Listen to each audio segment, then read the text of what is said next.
हमारे साथ एक खास मेहमान कई दिन बाद जुड़ रहे हैं। बीजेपी समर्थित एडवोकेट सुनील शौरान 53 किलो और 65 किलो भार वर्ग में ट्रायल नहीं होगी और दोनों खिलाड़ी डायरेक्ट जा रहे हैं। तो उनके माँ पिता दादा दादी वो पहलवान सब रो रहे थे। हमारे साथ इंसाफी क्यों कि भारतीय जनता पार्टी की तरफ से चीजें मिस हैंडल हुई हैं। पहले दिन ही लग गया था। जो प्रोपगेंडा था वो क्या डायरेक्ट जाने के लिए रचा गया था? ये क्या था? लंबा साहब इनको कंपेयर नहीं करना चाहिए मैं कम से कम।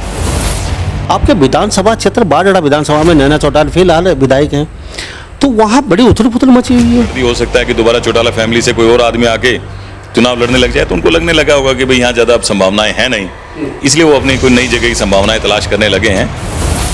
किसान सड़कों पे, टीचर सड़कों पे, आंगनवाड़ी सड़कों पे, कलरक सड़कों पे, सब आम जनता सड़कों पे, बुजुर्ग सड़कों पे। खट्टर साहब जाते हैं, लोगों को नज़रबंद कर देते हैं, गांव में अपने अपने लोगों को कार्ड बांट देते हैं, चुपके से आ जाते हैं। तो सब 20-25 हज़ार फोर्स लेके जाते हैं, मोबाइल जैम्बर साथ लेके चलते हो आप। बीजेपी के विधायक मंत्री सब अपना काम कर रहे हैं, लोगों के बीच जा भी रहे हैं, रेगुलर कार्यक्रम हो रहे हैं। आपने देखा होगा कि सभी डिस्ट्रिक्ट हेडक्वार्टर्स पर अभी रैलियां हुई हैं। पन्ना प्रमुख सम्मेलन तक सभी ब्लॉक लेवल पर और विधानसभा लेवल पर पन्ना प्रमुख तक ऑर्गेनाइज हो रहे हैं। काम हो या ना हो, नेता कोई बीजेपी का आपके जेजेपी का आपके बीच आए या ना आए, लेकिन पन्ना प्रमुख के हवाले 3 वोट कर दिए हैं। 3 वोट एक पन्ना प्रमुख लेके आएगा। कोई भी किसी पॉलिटिकल पार्टी के साथ जब जुड़ता है तब उसको दिखता है कि ये काम कर रहे हैं। आप पे भारी है कांग्रेस आज हरियाणा प्रदेश नहीं पूरे भारत में, और कांग्रेस से ही आप डरते हो, बाकी किसी पार्टी से डरते भी नहीं हो आप। हरियाणा के अंदर कांग्रेस के पास अपना संगठन नहीं है। शैलजा, किरण चौधरी, रणदीप सुरजेवाला अपनी कहीं और बीन बजा रहे हैं। दीपेंद्र सिंह हुड्डा कहीं और रागनियां गाते सुनाई देते हैं। भूपेंद्र हुड्डा कहीं और बैठे होते हैं। जो पॉलिटिकल पार्टी इतने टुकड़ों में बटी हुई है, जिसका कोई संगठन ही नहीं है, तो डरने का तो सवाल ही पैदा नहीं होता। पैसा वैसा इकट्ठा करके लोगों को रुपए देके भीड़ इकट्ठी कर ली जाती है और खड़े होकर उनसे नारे लगवा दिए जाते हैं। हर हल्के में, हर डिस्ट्रिक्ट में अलग अलग तरह के गुट बने हुए हैं, एक दूसरे के कपड़े फाड़ने को तैयार हैं। अब पन्ना प्रमुख की छोड़ी अपनी दादरी की बता दीजिए। पूरा दादरी गंद मार रहा है, सिड़ा हुआ पानी, मच्छर इतने ज्यादा, लोगों को घुट घुट के मर रहे हैं। पीलिया हो गया, तपेदिक हो गया, चेचक की बीमारी उत्पन्न हो चुकी है। मैं स्वीकार करता हूँ लांबा साहब कहीं कमियां भी हैं, इस बात को मैं स्वीकार करता हूँ। दादरी की बड़ी दुर्दशा हो रखी है। दादरी में रहना बड़ा पेनफुल है। अधिकारियों ने कोताही बरती, उन पर सख्त से कार्रवाई होनी चाहिए, उनकी सजा होनी चाहिए, नौकरी तो जानी। बिल्कुल 100% अधिकारियों ने कोताही बरती है, कोई दो राय नहीं। सो रहे हैं यहाँ बैठ के, उन्हें आराम से बैठ के अपनी मलाई चाट रहे हैं, अपना पैसा उड़ा रहे हैं, और मुझे लगता है इस बाढ़ के नाम पर भी मोटा घोटाला वो कर देंगे, इसमें भी कोई दो राय नहीं है। सांसद धर्मवीर यहाँ आए नहीं, सोमवीर सांगवान विधायक यहाँ पहुंचे नहीं, चेयरमैन साहब का छोटा पद उसकी चलती नहीं, तो साहब अब जाए तो जाए कहाँ दादरी के लोग। मैं तो चाहूंगा कि इस काम के लिए कृपया करके आप सांसद धर्मवीर सिंह को पकड़ें, वो पिछले 10 साल से सांसद हैं। सोमवीर सांगवान को पकड़ें, वो पिछले 4 साल से यहाँ विधायक हैं। और चेयरमैन साहब को पकड़ें, वो मेरे ख्याल से आपको इस बात का ज़्यादा अच्छा जवाब दे सकेंगे। मैं तो एज ए कॉमन मैन। नमस्कार, स्वागत आपका हरियाणा न्यूज़ 24 पे। मैं हूं मुन्ना लांबा, मेरे सहयोगी हिमांशु लांबा के साथ हम मौजूद आज हरियाणा प्रदेश के नए जिले चरखी दादरी में, और हमारे साथ एक खास मेहमान कई दिन बाद जुड़ रहे हैं। बीजेपी समर्थित एडवोकेट सुनील शौरान। कई विषयों पे बेबाकी से बातचीत होगी आज इनके साथ। कितने संतुष्ट अपने 9 साल के कार्यकाल के सरकार के, और इन 4 साल का तो बहुत ज़रूरी है पूछना। और इसके साथ साथ दादरी के बारे में भी पूछेंगे, क्योंकि दादरी के लोग कहीं न कहीं जहाँ बातचीत होती है, सुनाई देता है, लोगों से मिलते हैं, चारों तरफ गंदा पानी ही पानी है। तो ये बीजेपी समर्थित हैं, बड़ा गुणगान भी करते हैं बीजेपी का, लेकिन कहीं कहीं आप जगह अपना स्टैंड भी सही लेते हैं। ये संदीप सिंह खेल मंत्री के खिलाफ खड़े दिखाए, बृजभूषण के खिलाफ भी खड़े ये दिखाई दिए। जहाँ कमियां होते हैं वहाँ सरकार के खिलाफ भी हो जाते हैं, लेकिन किसान आंदोलन में सरकार के साथ पुरजोर खड़े दिखाई दिए और अपनी बात रखी सरकार की तरफ से। और इनके विधानसभा क्षेत्र बारडा में भी खलबली मची हुई है, लोग पार्टियां छोड़ छोड़ के कांग्रेस में शामिल हो रहे हैं। तो ये भी जानेंगे ये आखिर राज क्या है। एडवोकेट साहब, आपका बहुत बहुत स्वागत हमारे हरियाणा न्यूज़ 24। लांबा साहब, आपका भी स्वागत है। आपका बहुत बहुत धन्यवाद, आप अपने इस पॉपुलर चैनल पर मुझे मेरी राय, मेरी बात रखने का मौका देते हो। मुझे इसका बड़ा लाभ मिला है। एक छोटे रूम में बैठ के हम बात करते हैं और हमारी बातें आपके इस पॉपुलर चैनल के माध्यम से देश विदेश में दूर दूर तक जाती हैं। दूर दूर तक लोगों के टेलीफोन आते हैं, बातें करते हैं, कहते हैं। कई बार लोग आलोचनाएं करते हैं, कई बार भला भी कहते हैं कि ठीक है भैया, इस बार आप ठीक रास्ते पे हो। जिसको जैसा सुहाता है, जैसी बात लगती है वो कहते हैं। तो लांबा साहब, आपका भी स्वागत है और मैं आपका बड़ा धन्यवादी हूँ कि आप समय समय पर मुझे अपने इस पॉपुलर चैनल पर जो भी लेटेस्ट न्यूज़ होती हैं उस पर मेरे विचार रखने के लिए मुझे इन्वाइट कर लेते हैं। आपका बहुत बहुत धन्यवाद लांबा साहब। एडवोकेट साहब, सबसे पहले जान लेते हैं आपके विधानसभा के बारे में, लेकिन सबसे पहले आप गर्म मुद्दा हम पहलवानों के लेके बातचीत करेंगे। अंतिम पंघाल हिसार से, विशाल हिसार से, उन्हों का कल हमने इंटरव्यू किया था, लोग वहाँ इकट्ठे थे सर छोटूराम पार्क पे हिसार में। उन्होंने कहा था पिछली बार बजरंग पूनिया और बबीता फोगाट को हमने हरा दिया था, लेकिन हमें फिर भी वंचित रखा गया। अब की बार 53 किलो और 65 किलो भार वर्ग में ट्रायल नहीं होगी और दोनों खिलाड़ी डायरेक्ट जा रहे हैं। तो उनके माँ पिता, दादा दादी, वो पहलवान सब रो रहे थे हमारे साथ इंसाफी क्यों। कहते कि 4 साल फिर मौका आएगा। बोली 4 साल बाद कोई भरोसा नहीं पहलवान का, चोट 1 मिनट में लग सकती है और हम ग्राउंड से बाहर हो सकते हैं। 4 साल किसने देखे, लड़की ने रोते रोते कहा है। तो ये कहाँ का इंसाफ है, कहाँ का जायज़, कुछ कहना चाहेंगे आप? हाँ बिल्कुल लांबा साहब, जैसे जब ये पहलवानों का आंदोलन चला उस समय भी मैंने बिल्कुल स्पष्टता से बात क्लियर की थी कि भारतीय जनता पार्टी की तरफ से चीज़ें मिस हैंडल हुई हैं। पहले दिन ही लग गया था कि भाई इतनी बड़ी संख्या में आके लड़कियां कंप्लेन कर रही हैं और वो भी 6-6 FIR, उस 6-6 इंसिडेंट की 1 FIR। हालांकि ये भी अन्याय हुआ है उन बच्चियों के साथ, उसके खिलाफ 6 FIR दर्ज होनी चाहिए थी। जो उसको भी बेल मिल गई, उसको बेल भी नहीं मिलनी चाहिए थी और वो FIR अपनी दर्ज करा पाई सुप्रीम कोर्ट की हेल्प लेके। सरकार ने तो FIR दर्ज भी नहीं की। तो सिमिलरली ऐसा लगता है कि दोबारा से कुछ बच्चों के साथ ऐसा अन्याय हो रहा है, इसलिए इन बच्चियों को दोबारा से कोर्ट की शरण में जाना पड़ा है। कोर्ट की तरफ से नोटिस भी हुए हैं। मुझे लगता है कि खेल मंत्रालय को थोड़ा संवेदनशील होना चाहिए इन मामलों में, ह्यूमैनिटेरियन होना चाहिए। बच्चे बड़ी मुश्किल से यहाँ तक पहुँच पाते हैं, उनके पेरेंट्स अपना सब कुछ तन मन धन लगा देते हैं। बाकी जिसमें पोटेंशियल है, जिसमें मेरिट है, वो आगे जाए, इसमें कोई बुराई नहीं है। लेकिन किसी के साथ इनजस्टिस नहीं होना चाहिए, मैं भी लांबा साहब ये कहूँगा। एडवोकेट साहब, बात आती है बजरंग पूनिया और विनेश फोगाट की। हाँ, उस समय वो बैठे थे, ये खिलाड़ियों ने वहाँ जाके मदद की थी, लेकिन आज की क्या बात है, ये वो जो प्रोपगेंडा था वो क्या डायरेक्ट जाने के लिए रचा गया था, ये क्या था? लांबा साहब, इनको कंपेयर नहीं करना चाहिए हमें। कम से कम वो जो मामला था वो उन बच्चियों के लिए, न्याय के लिए था जिसकी FIR दर्ज हुई है, जिसके लिए ब्रजभूषण सिंह को बेल भी लेनी पड़ी है। तो इसलिए इस मामले को और उस बात को कंपेयर नहीं करना चाहिए। यहाँ अब मामला इन दूसरे जो अंतिम और वो जो दूसरा पहलवान जिसका आपने नाम लिया, उसके न्याय की बात है। अंतिम बंगाल के और वो सिसाई का जो दूसरा पहलवान है, उसके न्याय की बात है। तो इसलिए इन्हें कोर्ट का सहारा, ये भी कोर्ट का सहारा ले ही रहे हैं।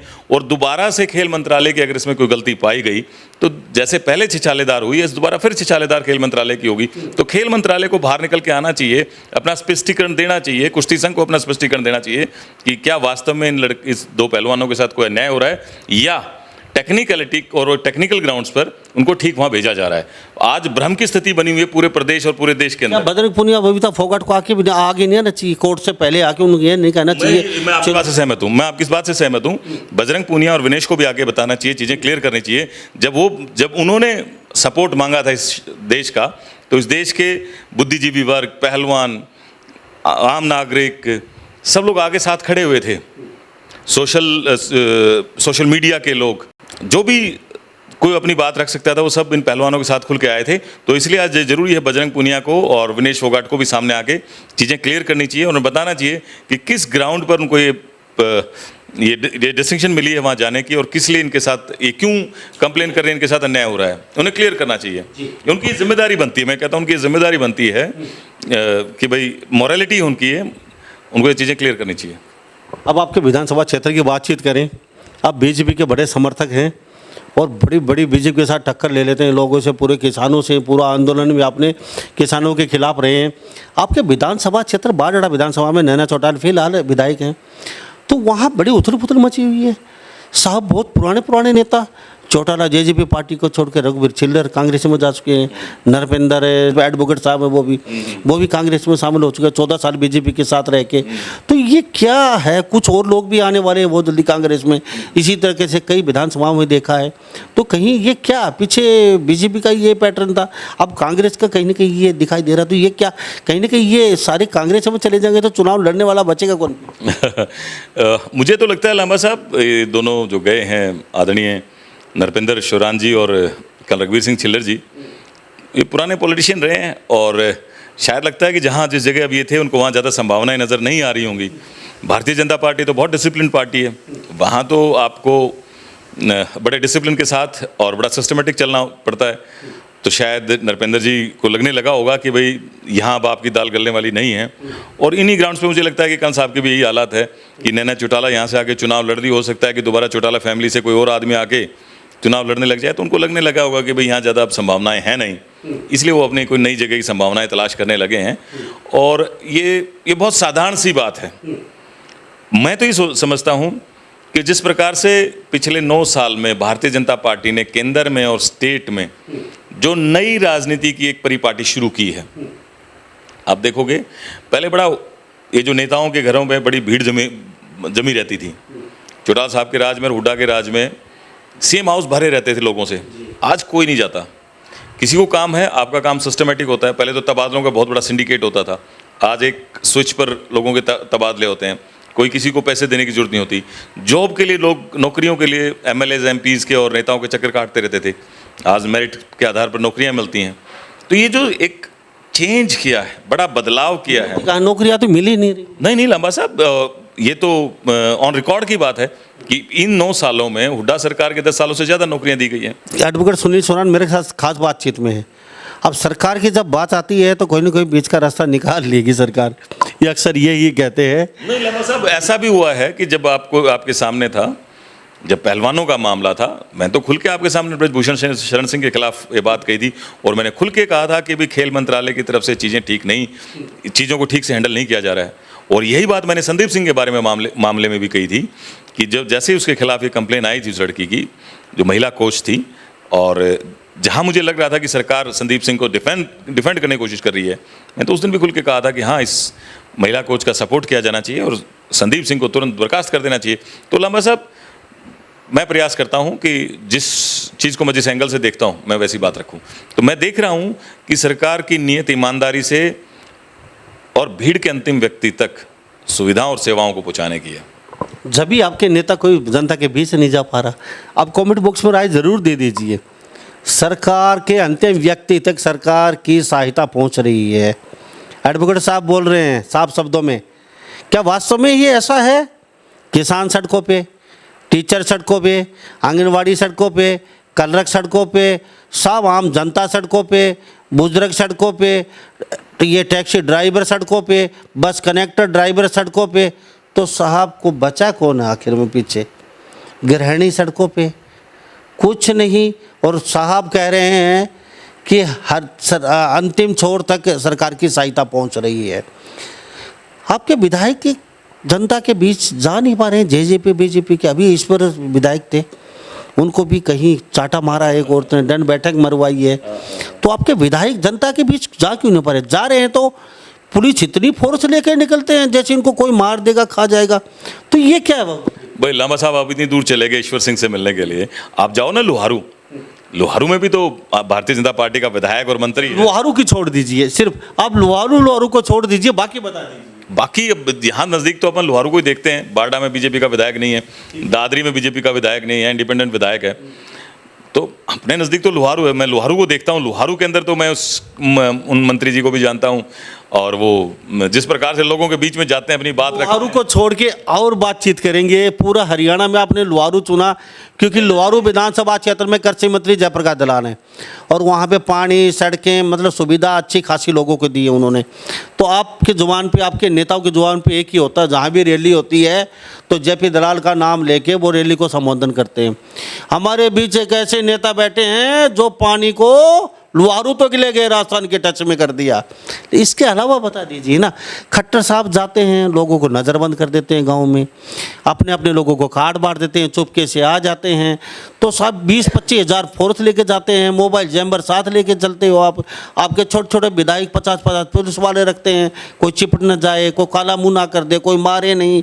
जनता कहती है ये बात, लाके तो दिखाओ जनता के बीच, जाके तो दिखाओ। अभी कुछ काम ही नहीं हो तो जाएंगे कहाँ? लांबा साहब, ये तो जिस प्रकार से आप बात कर रहे हैं, जो भूमिका बांधी है, ये चीज़ों को सेंशनलाइज तो कर देगी, लेकिन ये ग्राउंड हकीकत नहीं है। बीजेपी के विधायक मंत्री सब अपना काम कर रहे हैं, लोगों के बीच जा भी रहे हैं, रेगुलर कार्यक्रम हो रहे हैं। आपने देखा होगा कि सभी डिस्ट्रिक्ट हेडक्वार्टर्स पर अभी रैलियां हुई हैं, पन्ना प्रमुख सम्मेलन तक सभी ब्लॉक लेवल पर और विधानसभा लेवल पर पन्ना प्रमुख तक ऑर्गेनाइज हो रहे हैं। 9 लाख से ज़्यादा पन्ना प्रमुख आज भारतीय जनता पार्टी की टीम में शामिल हैं। तो लांबा साहब, ग्राउंड रियलिटी ये भी है।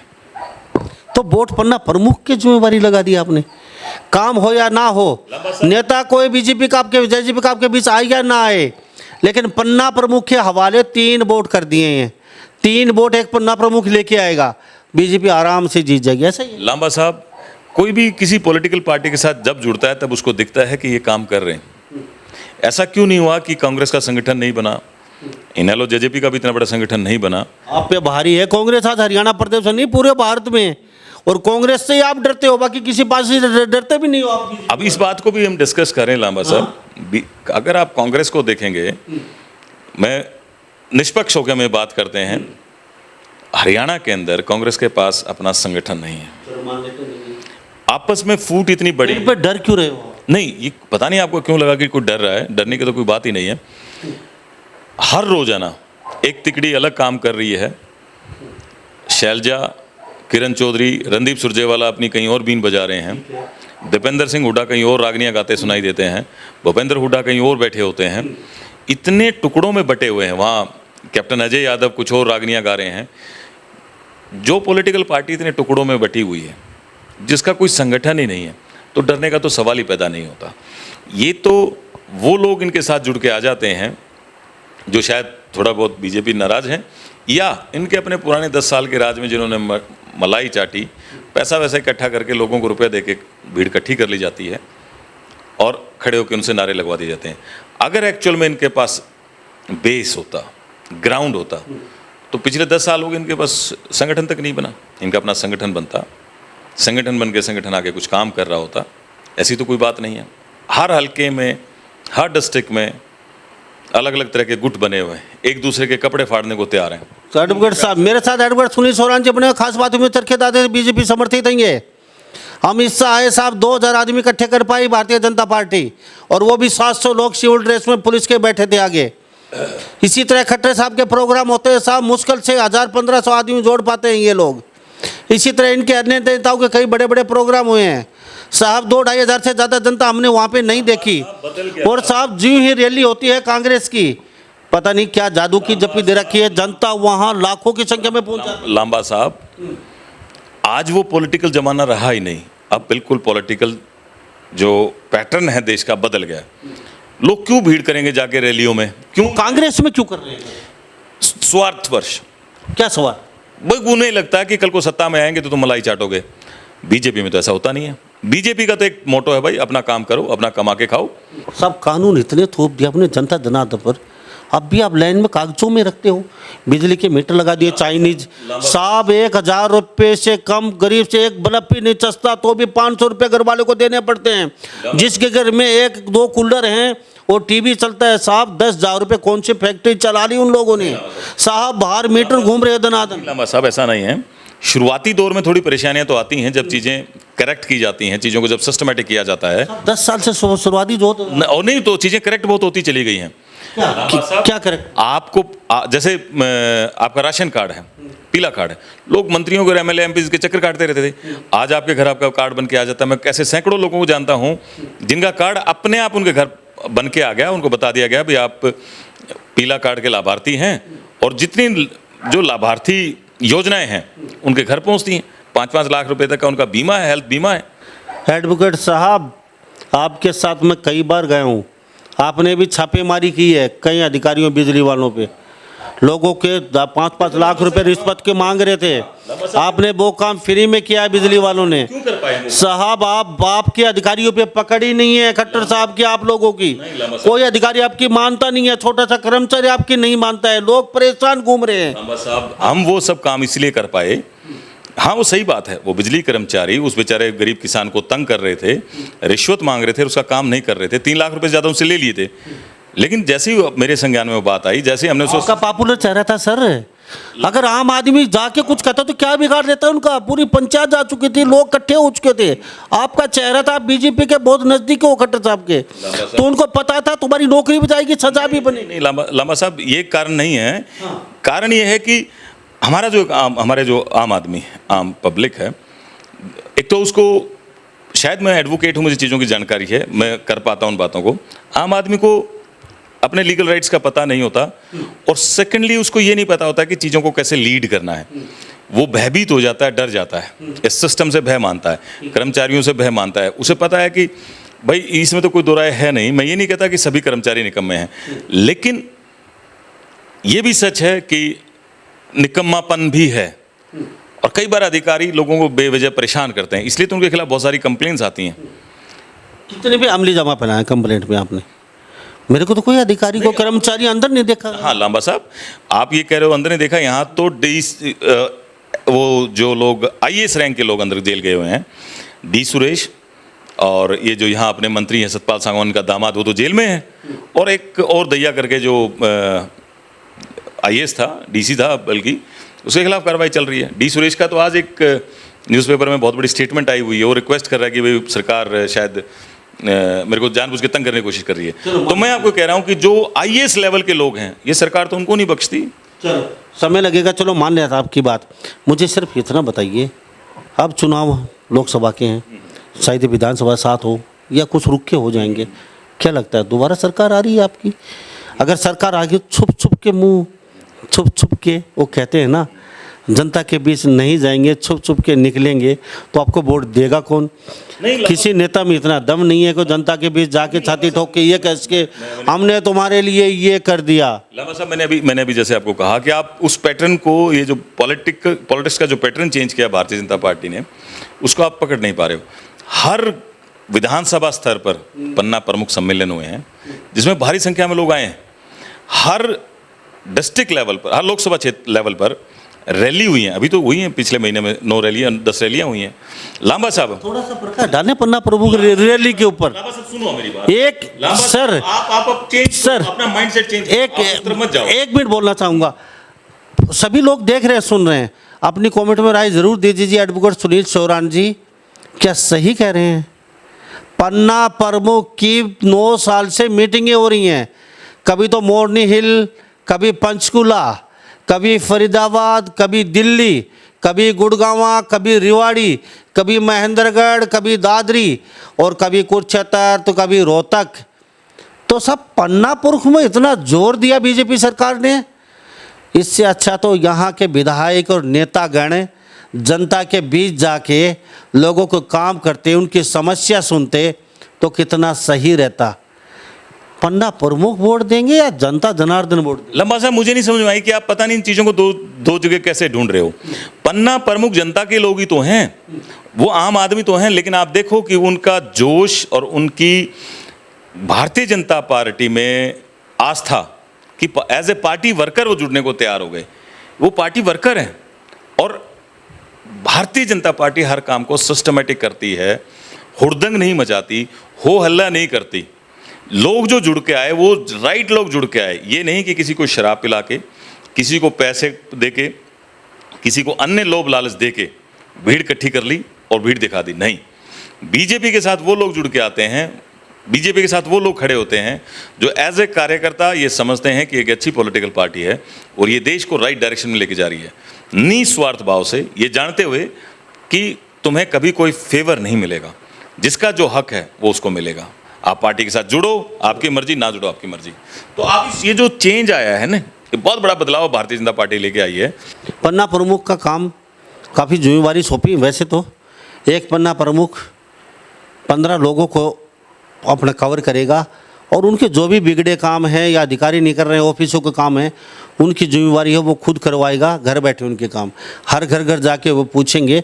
बहुत जिम्मेवारी लगाई है पन्ना प्रमुख की, क्यों हम भी सुनते रहते हैं, देखते रहते हैं। अब पन्ना प्रमुख की छोड़िए, अपनी दादरी की बता दीजिए।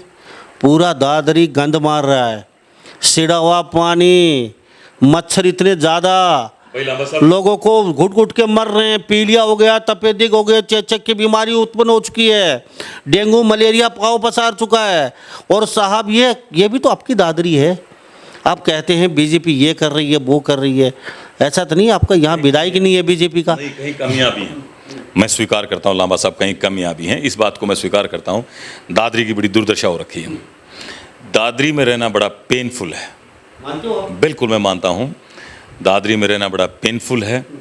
आप ये समझो, इस लोग सजा के तौर पर दादरी में रह रहे हैं। मैं भारतीय जनता पार्टी का समर्थक होते हुए इस बात को मैं कहता हूँ, कमी किसकी? मैं एडमिनिस्ट्रेशन की कमी है। पैसा नहीं दिया बीजेपी ने, ये डिटेल्स में जाने की अपने को जरूरत नहीं है। पैसा है 1000 करोड़ रुपए के आसपास बता रहे, 1100। लांबा साहब, अपन ने काउंट नहीं किया, अपने ट्रांसफर नहीं हुआ, ये तो कई बातें हैं, लेकिन ये तो है ही कि सरकार कमिटेड है, लोगों के वेलफेयर के लिए कमिटेड है। लेकिन दादरी में हर साल अभी हालात ये हो रही है कि सीवरेज सिस्टम जाम हो जाता है, पानी खड़ा रहता है, कई कई दिनों तक खड़ा रहता है। अभी पिछले 15 दिन से दादरी के अंदर बहुत बुरा हाल हो रखा है पानी के कारण। तो गंदा पानी ही पी रहे हैं लोग। मैं इस बात से, हाँ, गंदा पानी पी रहे हैं, मैं इस बात से, आपकी बात से सहमत हूँ। और आपके इस चैनल के माध्यम से मैं कहना चाहूँगा, माननीय मुख्यमंत्री जी को भी मैं कहना चाहूँगा कि भाई माननीय मुख्यमंत्री जी इस बात का संज्ञान लें। दादरी में रहना बड़ा पेनफुल हो गया है, लोग त्राही कर रहे हैं, लोगों की हालत ख़राब है। पर लोग क्या अपने सब कामों में इतने लगे हुए हैं, व्यस्त हैं कि सड़क पे बार बार निकल नहीं सकते। फिर भी लोग निकलते हैं, सड़कों पर निकल रहे हैं और आंदोलन भी कर रहे हैं। पर हर आदमी तो निकल नहीं पाता, क्योंकि अपने खुद की दिनचर्या में, अपने बच्चों में, अपनी फैमिली में, अपने खुद के बिजनेस में इतना इन्वॉल्व है। लेकिन दादरी के ऊपर मैं समझूंगा, ये कहना चाहूँगा कि लोग त्राही कर रहे हैं। दादरी की दुर्दशा को दूर, अधिकारियों की कमी नहीं है आपकी साहब, डीसी साहब की जिम्मेवारी बनती है, एसपी साहब की जिम्मेवारी बनती है, एसडीएम की जिम्मेवारी, तहसीलदार की जिम्मेवारी। ना केवल एसडीएम, तहसीलदार, डिस्ट्रिक्ट कलेक्टर, ना केवल ये तो है ही रेस्पॉन्सिबल। इसके साथ साथ माननीय धर्मवीर जी जो हमारे सांसद हैं, उनकी साहब विधायक की भी बता दीजिए। हमारे जो विधायक सोमवीर सांगवान जी, उनकी भी जिम्मेदारी है। यहाँ से चेयरमैन है, वो भी हमारी पार्टी के, ये उनकी भी जिम्मेदारी है। ये कलेक्टिवली सबकी जिम्मेदारी है। और ये बड़ा दुखद है कि पिछले 15 दिनों में से कोई सड़क पर दिखाई भी नहीं दिया।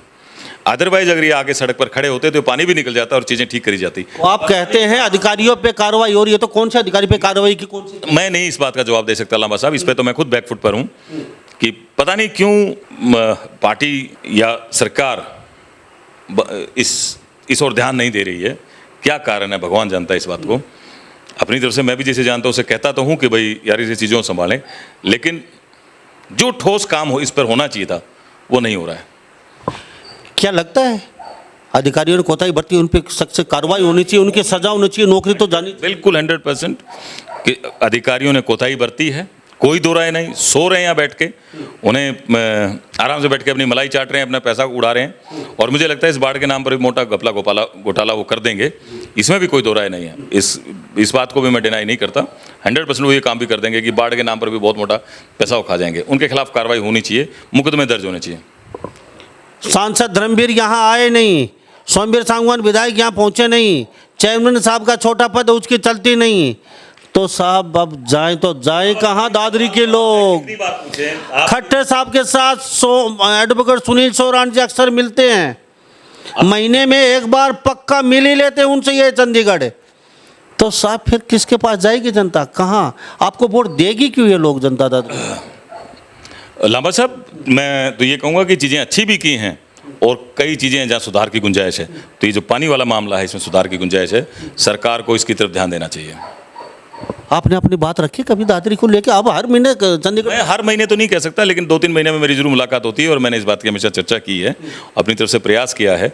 उसके अलावा भी सोशल मीडिया के माध्यम से भी रेगुलर हम इस बात को उनके संज्ञान में लाने की कोशिश करते हैं कि दादरी को संभाला जाए। 2 साल के अंदर मुझे एक बात बता दीजिए आप, चरखी दादरी जिले के किसी कर्मचारी या किसी बड़े अधिकारी पे गाज गिरी क्या? उसको शिकंजों के पीछे किसी को भेजा क्या? किसी की सजा हुई, किसी की नौकरी गई? बता दीजिए। लांबा साहब, मैं तो चाहूंगा कि इस काम के लिए कृपया करके आप सांसद धर्मवीर सिंह को पकड़ें, वो पिछले 10 साल से सांसद हैं। सोमवीर सांगवान को पकड़ें, वो पिछले 4 साल से यहाँ विधायक हैं। और चेयरमैन साहब को पकड़ें, वो मेरे ख्याल से आपको इस बात का ज़्यादा अच्छा जवाब दे सकेंगे। मैं तो as a common man, as a आम नागरिक मैं ये जरूर कह सकता हूँ, मैं बीजेपी का समर्थक हूँ, इसमें कोई दो राय नहीं। लेकिन इस मामले में दादरी के लोग त्राही कर रहे हैं। बीजेपी के समर्थक नहीं, कट्टर समर्थक है। ये देख लीजिए तस्वीर यहाँ पे। और आने वाले समय में बारडा विधानसभा से टिकट के लिए भी मांग कर रहे हैं ये। बीजेपी पिछली बार भी पुरजोर कोशिश कर रहे थे टिकट की बार फिर उनकी पुरजोर कोशिश है। और आप कह रहे हैं कि मैं तो कॉमन मैन, तो ये कॉमन मैन ही बीजेपी को लेके बैठेंगे, क्योंकि नेता भी कहते हैं हम कॉमन मैन हैं, और साहब इनके अधिकारी भी कहते हैं हम कॉमन मैन हैं, और जो बीजेपी के जो कार्यकर्ता हैं, बड़े बड़े जो लीडर हैं, जो वक्ता हैं, वो भी कहते हैं हम कॉमन मैन हैं। तो सर चलते चलते मुझे ये और बता दीजिए, ओम प्रकाश धनखड़ का कार्यकाल पूरा होने वाला प्रदेश अध्यक्ष से हो गया उनका पूरा कार्यकाल, हो चुका है, तो नए कार्यवाहक आने वाले हैं। तो ओम प्रकाश धनखड़ के कार्यकाल को कैसा क्या समझते हो? क्या उनका भी थोड़ा बहुत देन नहीं रही है क्या? बीजेपी के नेता अंदर घुस नहीं पाए, अब लोगों के बीच जा नहीं पा रहे हैं, क्या मुंह के लेके जाएं, अपने आप को ठगा सा महसूस करें, कभी जनता चिपट ना जाए, कभी जनता मार ना दे, कभी जनता कुछ कर ना दे, कहीं जाते हैं तो पूरी पुलिस लेके जाते हैं। तो बीजेपी प्रदेश अध्यक्ष रहे। लांबा साहब, आपने कह दी सारी बातें, मैं क्या कहूँगा। नहीं, मुझे लगता है कि ओम प्रकाश धनखड़ जी ने प्रयास तो खूब किया है चीज़ों को ठीक करने का। भागदौड़ में तो कसर छोड़ी नहीं, कभी भी लगे रहे हैं। हमने तो कभी उनको खाली बैठे देखा नहीं, और रोजाना न्यूज़पेपर मैगजीन के माध्यम से देखते थे, कहीं ना कहीं वो रहते ही थे, फील्ड में ही रहते थे लोगों के बीच में। तो हमारे साथ एडवोकेट सुनील सोरान जी बने होते खास बातचीत में। चरखी दादरी जिले से हरियाणा राज्य से नया जिला बना है, तो इस बारे में आप क्या सोचते हैं? सभी इन बातों के साथ मैं मुन्ना लंबा, मेरे सहयोगी हिमांशु लंबा के साथ हरियाणा न्यूज़ 24। नमस्कार, जय हिंद।